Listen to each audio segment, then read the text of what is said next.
Ladies and gentlemen, I'm here with Chris Slaughter, who is the curator for the Freedom Through Arts event, which happens every second Friday at Brownstone Books, and we're right here in front of Brownstone Books. Chris, say hello to everybody. Hello, everybody.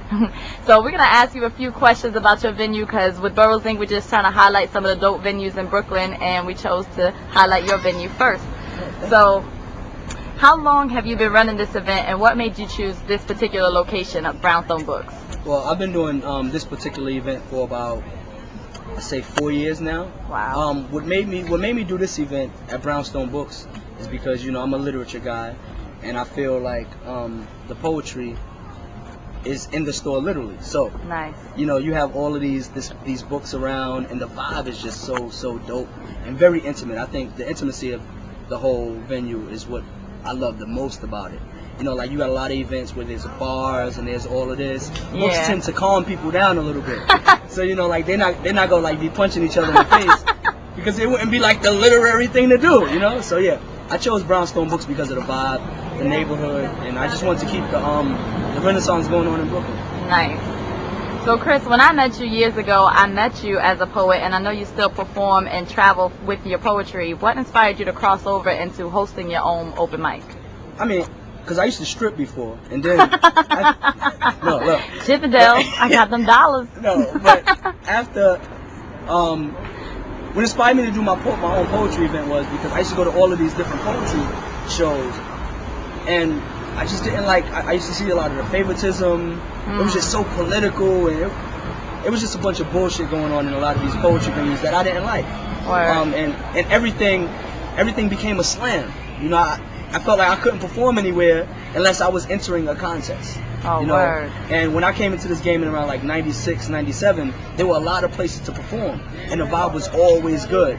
And then as time went on, all of these venues, we lost a lot of our venues. And I say our because I consider myself part of the community. But we lost our venues because a lot of people weren't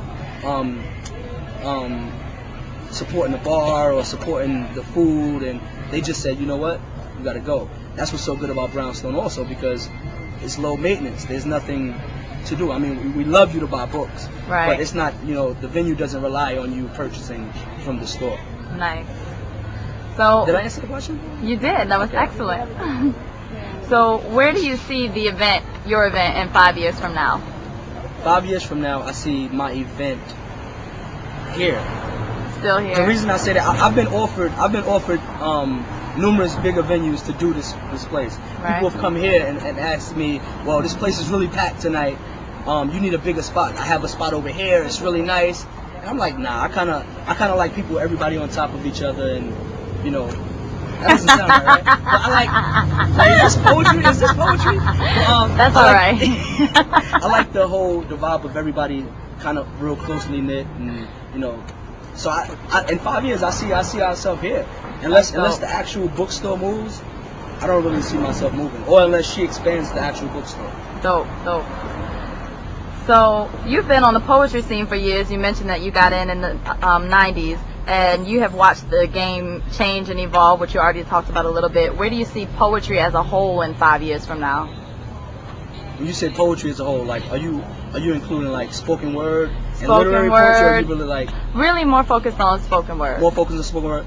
Honestly, I see spoken word, and I pray that it doesn't, but I see spoken word going into like this hip hop realm, and I'm really trying to keep it out of that hip hop realm, because once you enter that realm of hip hop, see, if it entered the realm of what hip hop used to be, it'll be dope. Right. But the hip hop realm now is capital. Everything is focused on making money, and the more poetry you get relied upon making, the more people you get into poetry because of money, the more watered down the art is going to be. So I just don't want to see it. I hope it doesn't go in that direction. Okay. But I see it going in the real hip hop direction right now. Cool. The new hip hop anyway. Word. One thing I like about your show is that you always have really, really good features, and they're often artists that I've never ever seen before. So how do you pick your features, or what makes an artist feature worthy for your venue? What makes an artist feature worthy of my venue is the fact that they just got talent.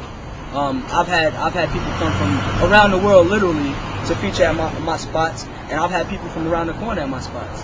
I usually go to other venues, and I like to grab the person in the other venues that's dope Right. that nobody's really paying attention to. Like the people that are really dope that nobody pays attention to, those are the people that are gonna make an impact in the world sooner or later. Because if you keep getting these, I mean, I love noteworthy poets, I love them, but sometimes being so quote unquote famous as a poet, sometimes you lose focus of things. So I like to grab that raw, uncut talent, you know, Nice. people that are just really getting started, and I like to bring them in, and you know, then when they make it, they can say, you know, Nice. thank you to Chris Slaughter. So I want to give him. I'm joking. That's why I like you, because you're crazy like me. She crazy like me. All day. So the last question for the night: what makes you choose to do a poetry event? I mean, it's Friday night in Brooklyn, New York City. Why not do something more lucrative, like throw a party, make a ton of money? You know, something easy. What makes you do poetry? What made me do a poetry venue on a Friday night is because I wanted to do poetry on Friday night, and a lot of times I had the urge or the craving to perform on Friday nights. It was never no place for me to go, and if I wanted to do something on Friday nights, it had to be like slamish. So I said, you know what, I wanna do something on a Friday night for those who don't want to slam, those who want to just come in and share their words, and you know, like I said, there's a lot of things to do on Friday nights that's cliche to do for Friday nights, but I think a poetry venue on a Friday night is like almost unheard of because people don't do them. So yeah, that's why. Nice. So this is Chris Slaughter signing off.